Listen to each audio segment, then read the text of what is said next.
Welcome back to my channel. For those that are new here, my name is Ejibola Taiwo, a banker turned entrepreneur, but my friends call me the retail queen. Today we'll be talking about a big chain company, a fast food restaurant, Wendy's.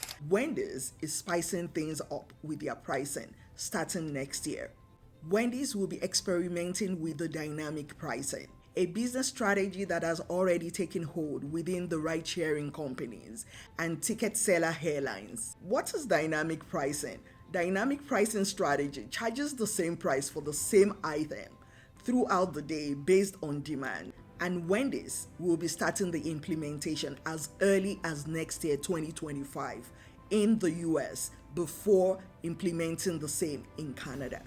What is your thought? As usual, my friends and I had a conversation around this, and we are going to share our take with you on this. But before we dive into that conversation, let's learn more about Wendy's. On November 15, 1969, the first Wendy's location opened. This was the beginning of a journey. Dave Thomas opened his very first Wendy's restaurant in Columbus, Ohio, at 257 East Broad Street. In no time, the quick service chain became known for its square beef patties. November 1970, Wendy's introduced the first modern drive-thru to the world, what Dave Thomas coined the pickup window. This innovation was so revolutionary that customers needed instruction on how to talk through the speaker to place an order. Originally called the drive-in window, Dave wanted to change the name from something that could attract cruisers and joyriders. The first Canadian restaurant opened September 1975. Wendy's brought the beef to Canada when it opened the first international Wendy's restaurant in Hamilton, Ontario. September 1976, Wendy's had its initial public stock offering on the Nasdaq exchange, issuing 1 million shares of common stock at $28 per share. In April of 1977, the first Wendy's commercial held. Wendy's took its advertisement to the small screen, making a name as the first service chain with less than 1,000 restaurants to launch a national advertising campaign. In March of 1978, Wendy's broke record by opening their 1,000th restaurant in just 100 months. And in November of 1979, they introduced the salad bar. Wendy's salad bar was a hit in the 1970s and 80s, but as Wendy's restaurant became more operational and efficient, customers desired more portable salad offerings, and the salad bar were phased out in 2006. 1980 marked another milestone for Wendy's when they opened their 2,000th restaurant. In May of 1981, Wendy's stock was listed on the New York stock market using the trading symbol WEN. Another milestone happened in 1985. The French Quarter in New Orleans was the location of this milestone. The 3,000th restaurant was opened. In April 1989, Dave Thomas was featured in its first commercial, its first TV commercial in 1989, and quickly became a national household name. After the first national campaign, Dave went on to appear in more than 800 commercials throughout the years. In October of 1989, Wendy's was the first to introduce the concept of a super value menu, and it took off with 9 items available at 99 cents every day. Can you imagine that? 9 items available for 99 cents every day. That was in 1989. The menu offerings rotated based on what customers were craving. In July of 1990, Wendy's nutritional policy was expanding, and so was the menu. The grilled chicken sandwich made its first appearance in 1990 as a lighter, lower calorie offering for customers seeking a non-fried chicken protein option. In 1990, President George H.W. Bush asked Dave Thomas to serve as spokesperson for the National Adoption Initiative called Adoption Works for Everyone. Wendy's embraced adoption as its national charitable cause, and in the years has committed millions of dollars to raise awareness for children in foster care and foster care adoption. March of 1992 ushered in Wendy's fresh made salad to go. This was born out of the Wendy's successful and iconic salad bar. Wendy's turned customers' attention to new fresh made salad they could get to go. Grilled chicken, taco Caesar, deluxe garden, and side salads were the first salad offerings featured. In 1992, precisely July, Dave Thomas, who was an adopted child himself, created the Dave Thomas Foundation for Adoption because he believed every child deserves a permanent, loving home. The Dave Thomas Foundation for Adoption is the only public non-profit charity in the United States that is focused only on foster care adoption. And in September of 1992, to benefit the Dave Thomas Foundation for Adoption, Wendy's hosted the 3-Thor Challenge, an annual golf tournament that continued throughout 2013, raising more than $11.6 million in net profits in over 2 decades. The 3-Thor Challenge was the only professional golf tournament that professionals from the PGA, LPGA, and Champions Tour went head-to-head for the 3-Thor title. Another milestone happened December of 1992. The 4,000th Wendy's restaurant opened in Bentonville, Arkansas, and was one of the 250 Wendy's restaurants opened in 1992, just 1 year. In November of 1994, when Wendy's celebrated the 25th birthday milestone, they presented the ever all-time record system-wide sales of $4.2 billion in that year. In 1994, the Wendy's High School program started, and this was because in 1993, Dave Thomas received his high school equivalency certificate and shared this with 2,500 graduating seniors, and this was because he felt his biggest mistake was not finishing high school. And as a result, Wendy's established the Wendy's High School program to celebrate high school senior athletes who went above and beyond in learning, performing, and leading on and off the field. 25 years and hundreds of thousands of exceptional high school scholars went through that program. A huge and major milestone happened December 1995 when Wendy's acquired Tim Hortons. Wendy's completed its acquisition of Tim Hortons, a Canadian restaurant chain that featured coffee and fresh baked goods. September of 1996, Wendy's was the first major fast food restaurant chain to introduce a spicy chicken sandwich to its menu. Fans loved the spicy kickoff of the chicken, complemented by mayo, lettuce, tomatoes, and a toasted bun. It was announced that it would be offered as a full-time menu option that year, 1996. March of 1997, the 5,000th Wendy's restaurant was opened in Columbus, Ohio, as a Wendy's Tim Hortons combination unit. May 2000, the U.S. Postal Services released a stamp to celebrate the joy of adoption, to raise awareness about the cause, and to thank those who have opened their homes to adopt children in foster care. Wendy's founder, Dave Thomas, was a participant in the official stamp dedication ceremony.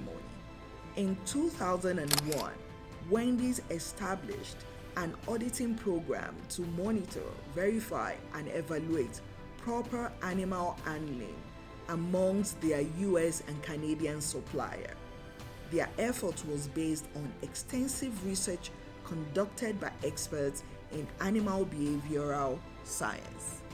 In the same year 2001, October, Wendy's took another step towards international growth when it opened the 6,000th restaurant in Mexico. A two-story restaurant was built to hold 224 customers.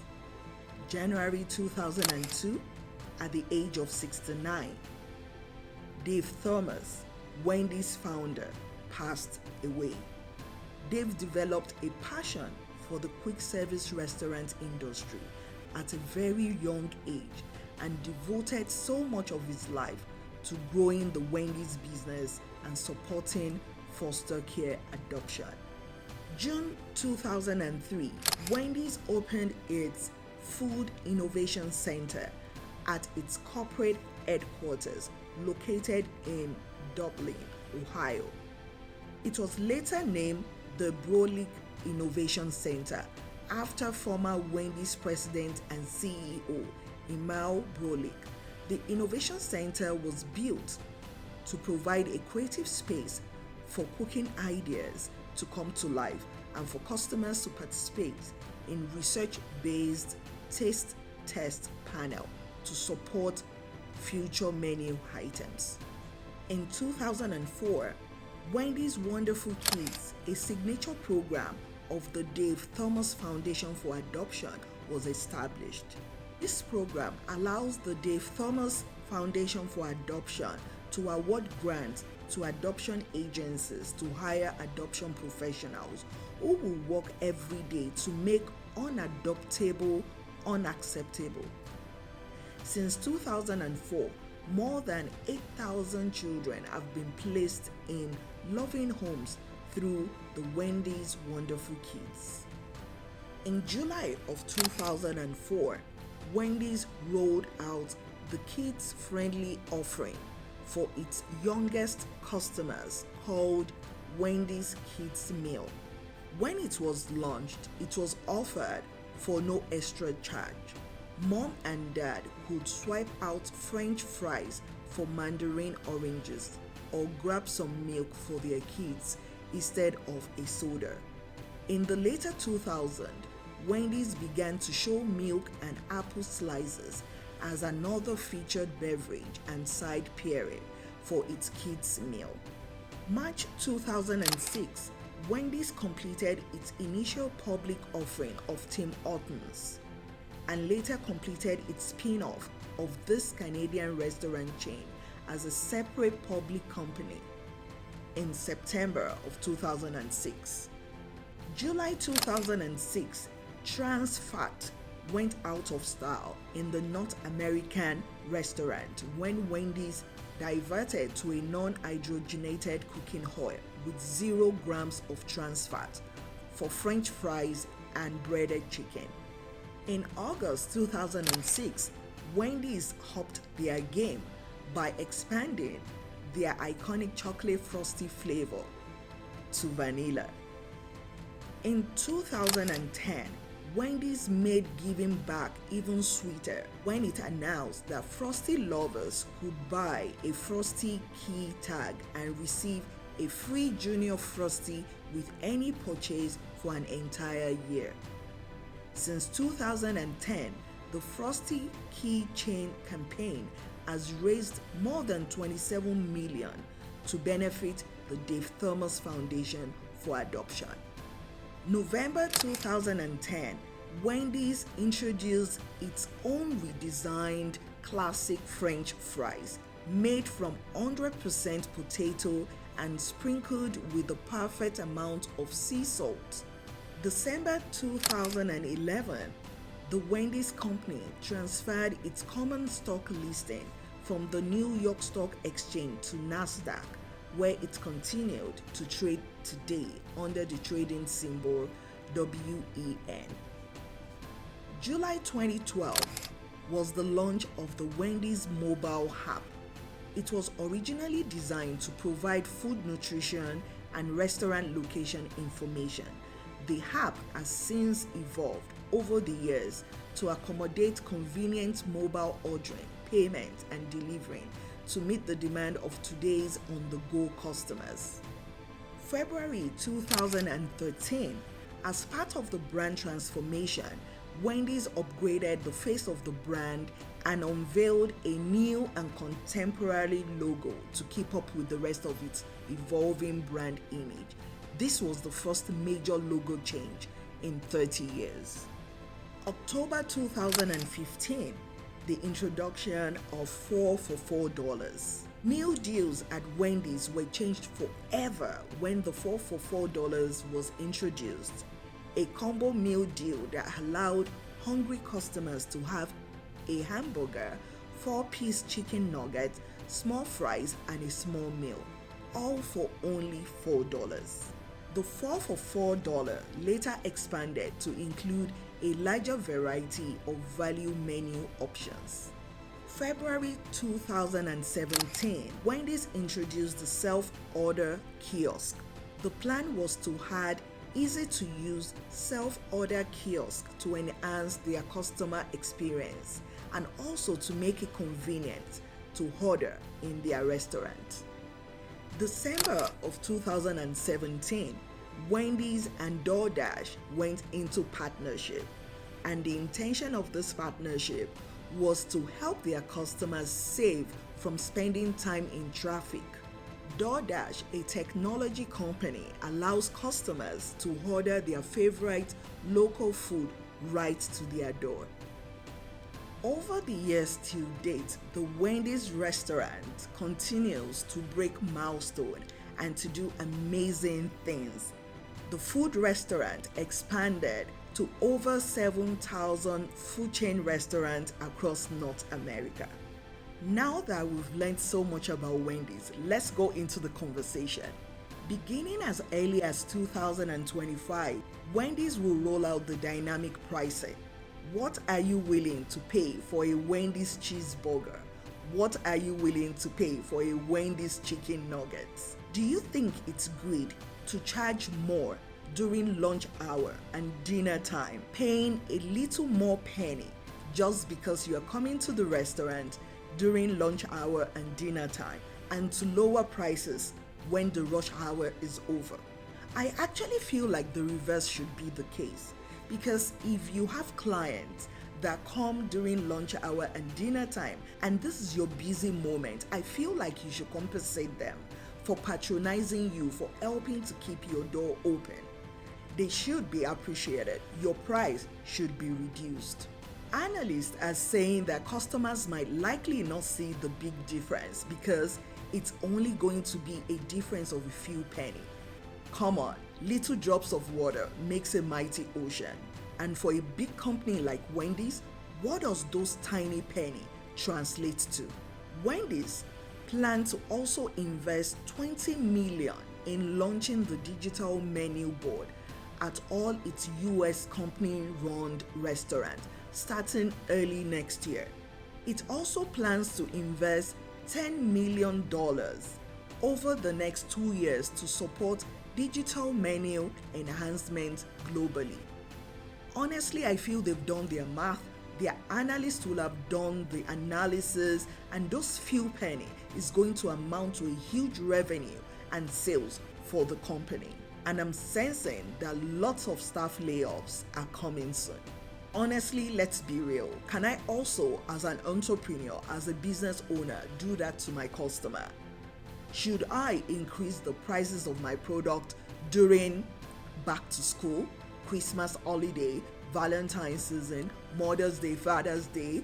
Will I be doing my customers justice for patronizing and helping to build my brand?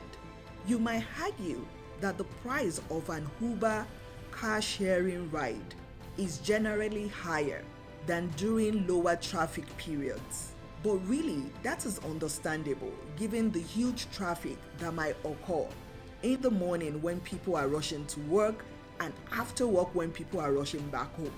But in this situation of dynamic pricing, this is Wendy's we are talking about, a huge conglomerate. There is no traffic. It's called a fast food restaurant, for crying out loud. They are supposed to be fast in meeting the demand during lunch hours and dinner time. Why should people pay anything extra during those periods that serves the company in earning their highest revenue? Overall, my friends and I feel this is an error. Wendy shouldn't be making this kind of giant step next year. Dynamic pricing wouldn't work. Wendy's and its analysts should revisit their data if they need to keep those loyal customers. This brings us to the end of another episode of Lessons from Businesses. Share your thoughts with us. What do you think about the Wendy's implementation of a dynamic pricing starting next year? We want to hear from you. We want to have that conversation. Before I let you go, I would like to ask for a little favor. Please subscribe, like, comment, and share with your friends. Thank you for doing that, and I'll see you next week for another episode of the Ejibola series on the Ejibola YouTube channel. Dream bigger.